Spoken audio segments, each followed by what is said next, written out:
Cemburu dipercayai motif pembunuhan seorang ibu tunggal si Kanaji ditemui mati dengan kesan kelar di leher di kediamannya di tingkat 1 flat Seri Murni, Sungai Dua, Pulau Pinang semalam. Susulan itu, 3 lelaki termasuk suspek utama dan seorang etnik Rohingya direman selama 7 hari bagi membantu siasatan.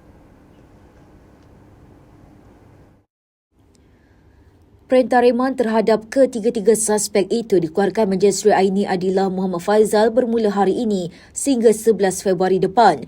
Permohonan reman itu dibenarkan bagi membolehkan pihak polis menjalankan siasatan lanjut mengikut Seksyen 302 Kanun Kesiasaan.